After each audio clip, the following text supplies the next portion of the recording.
Hi friends, welcome to power plant Guru channel. I am Mrigendra Pratap Singh. Friends, मैं आशा करता हूँ आप सब ठीक होंगे। और फ्रेंड्स, आज हम थर्मल पावर प्लांट से संबंधित एक इम्पॉर्टेंट टॉपिक के बारे में बात करने जा रहे हैं। फ्रेंड्स, ये टॉपिक उन लोगों के लिए बहुत इम्पॉर्टेंट है जो स्टीम पावर प्लांट में बॉयलर ऑपरेशन का काम करते हैं। यह टॉपिक है बॉयलर फर्नेस या फिर हीटर फर्नेस के अंदर क्लिंकर फॉर्मेशन होने का क्या कारण है। फ्रेंड्स, अगर बेड का टेम्परेचर ऑपरेटिंग टेम्परेचर से ज़्यादा हो जाता है तो क्लिंकर फॉर्मेशन बेड में हो जाता है। और फ्रेंड्स, यदि बेड में क्लिंकर फॉर्मेशन हो जाता है तो ये बैड कंबंशन का कारण बनता है, मतलब खराब दहन का कारण बनता है, और जिससे हमारा बेड का टेम्परेचर कंटिन्यूस डाउन होने लगता है। और बेड के टेम्परेचर के डाउन होने से स्टीम का प्रेशर भी ड्रॉप होने लगता है, और स्टीम का प्रेशर ड्रॉप होने से हमारा लोड जनरेशन कम होता है, जिससे हमें इस बात का हमेशा ध्यान रखना चाहिए कि बॉयलर के फर्नेस में क्लिंकर फॉर्मेशन ना हो। और यदि बॉयलर फर्नेस में क्लिंकर फॉर्मेशन हो जाता है तो उसे बॉयलर फर्नेस से रिमूव करना बहुत कठिन होता है, क्योंकि इसमें मेटल कंटेंट होते हैं और यह हाई टेम्परेचर में जाता है तो यह हाईली सॉलिड हो जाता है, जिससे हमें बॉयलर का शटडाउन लेना पड़ता है। और इससे क्लिंकर को फर्नेस से रिमूव करने के लिए अधिक मैन पावर की भी ज़रूरत पड़ती है। तो चलिए फ्रेंड्स, टॉप 10 रीजन देखते हैं जिसके कारण बॉयलर फर्नेस या फिर हीटर फर्नेस में क्लिंकर फॉर्मेशन होता है। और फ्रेंड्स, यदि ये रीजन आपको ध्यान रहेंगे तो काफ़ी हद तक क्लिंकर की समस्या से बचा जा सकता है। और फ्रेंड्स, यदि आप पावर प्लांट में काम करते हैं और इस तरह के इंटरेस्टिंग वीडियो देखना आपको पसंद है तो पावर प्लांट गुरु चैनल को सब्सक्राइब कर लीजिए और प्रॉपर नोटिफिकेशन पाने के लिए बेल आइकन को क्लिक कर लीजिए। तो चलिए फ्रेंड्स, शुरू करते हैं। पहला रीजन है ash softening temperature limit is low. Friends, जो एस पार्टिकल होते हैं, हर फ्यूल के एस पार्टिकल की जो सॉफ्टिंग टेम्परेचर, जो मेल्टिंग टेम्परेचर की लिमिट होती है वो अलग अलग होती है। जैसे आपका कोल का जो एस पार्टिकल होगा उसका मेल्टिंग टेम्परेचर की लिमिट अलग होगा। डोला 4 के जो एस पार्टिकल होंगे उसकी मेल्टिंग टेम्परेचर की लिमिट अलग अलग होगी। तो फ्रेंड्स, इस बात का हमें ध्यान रखना चाहिए, अगर एस का मेल्टिंग टेम्परेचर की लिमिट लो है तो हमें बेड का टेम्परेचर कम करके चलाना है। फ्रेंड्स, अपना सेकेंड रीजन है fuel size is more than 10 mm और फाइंस परसेंटेज इज मोर। फ्रेंड्स, यदि फ्यूल का साइज 10 mm से ज़्यादा है या फिर फ्यूल में फाइंस का परसेंटेज हाई है तो यहाँ पर क्लिंकर फॉर्म होने की पॉसिबिलिटी हाई हो जाती है, क्योंकि यहाँ पर टेम्परेचर अनकंट्रोल हो जाता है और यह बेड मटेरियल के मेल्ट होने की पॉसिबिलिटी बढ़ जाती है, जिससे क्लिंकर फॉर्म हो सकता है।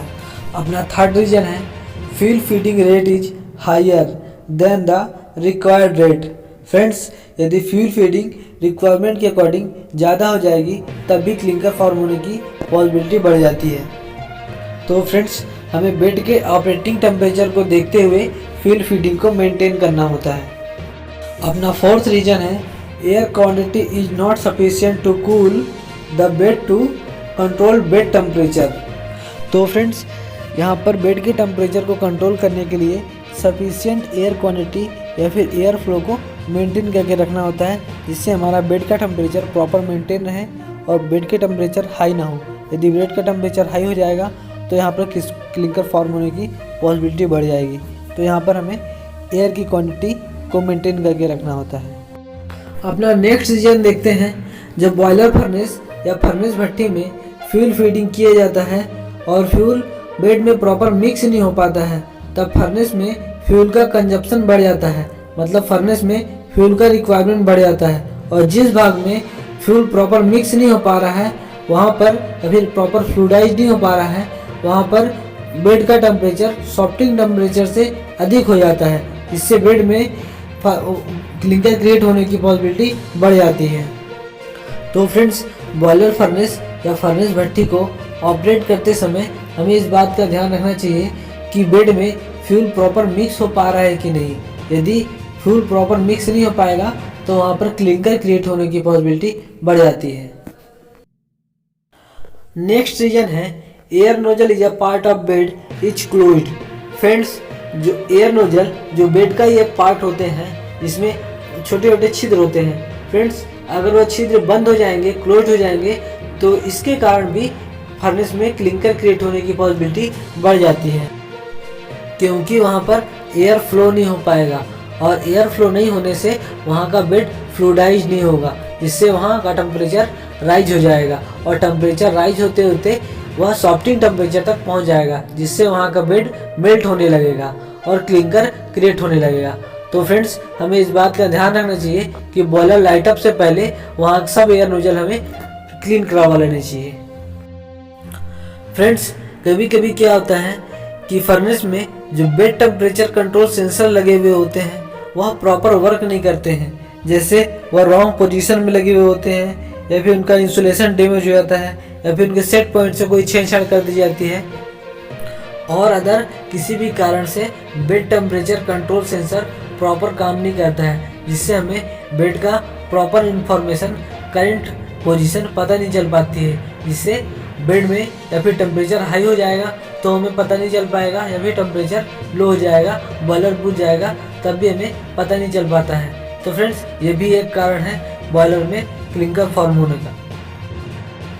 अपना नेक्स्ट रीजन है फ्रेंड्स, बॉयलर लाइटअप के दौरान यदि चारकोल की अत्यधिक फीडिंग कर दी जाए और एफडी एयर टेम्परेचर को कंट्रोल करने के लिए प्रॉपर एयर सप्लाई न दे पाए, तब भी क्लिंकर फॉर्म होने की संभावना बढ़ जाती है। तो फ्रेंड्स, हमें बॉयलर लाइटअप के दौरान यह ध्यान रखना होता है कि हमें रिक्वायर्ड क्वांटिटी में ही चारकोल लेना होता है, जिससे हम प्रॉपर एयर सप्लाई दे पाएँ और बेड का टेम्परेचर हाई ना हो पाए, जिससे बेड में क्लिंकर फॉर्म ना हो।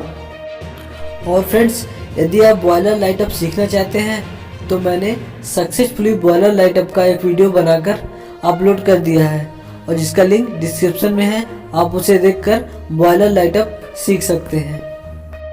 अपना नेक्स्ट रीजन है फ्रेंड्स, कई बार हम फ्यूल के रूप में कोल यूज करते हैं तो हमें इंडियन या फिर इंडोनेशियन कोल ही यूज करना चाहिए, लेकिन कई बार कंपनियां खराब कोल परचेस कर लेती हैं जिनमें ऐश कंटेंट, खनिज पदार्थ या फिर सल्फर कंटेंट हाई होते हैं, जिससे यह कम टेम्परेचर में भी मेल्ट होने लगते हैं, जिससे क्लिंकर फॉर्म होने की पॉसिबिलिटी हाई हो जाती है। तो फ्रेंड्स, ऐसी कंडीशन में हमें क्लिंकर फॉर्म होने से बचने के लिए बॉयलर ऑपरेट करने से पहले उस कोल की लैब रिपोर्ट चेक कर लेते हैं, तो हमें यह आइडिया हो जाएगा कि उस कोल की कितनी फीडिंग रखना है और कितनी फीडिंग में कितना एयर फ्लो मेंटेन करना है। और फ्रेंड्स, हरदम यह ध्यान रखिएगा, यदि कोल की क्वालिटी ख़राब हो, यदि उनमें सल्फर कंटेंट या फिर खनिज पदार्थ ज़्यादा हो, तो उस कंडीशन में हमें एफडी का एयर फ्लो थोड़ा सा बढ़ा के चलाना होता है, जिससे हम क्लिंकर फॉर्म होने से बच सकते हैं। और फ्रेंड्स, आज का हमारा नेक्स्ट और लास्ट रीजन देखते हैं। कई बार क्या होता है कि बेड मटेरियल में आयरन कंटेंट इंक्रीज हो जाते हैं मोर देन 20%। तो फ्रेंड्स, हमें यह समझ जाना चाहिए कि यह हमें बेड मटेरियल रिसाइकलिंग के लिए इंडिकेट कर रहा है, तो हमें पुराना बेड मटेरियल कुछ ड्रेन करके नया बेड मटेरियल चार्ज करा लेना चाहिए। फ्रेंड्स, बेड मटेरियल में आयरन कंटेंट इंक्रीज हो जाने से या फिर बेड हैवी हो जाने से बेड प्रॉपर फ्लूइडाइज नहीं हो पाता है, जिससे क्लिंकर फॉर्म होने के चांसेस बढ़ जाते हैं।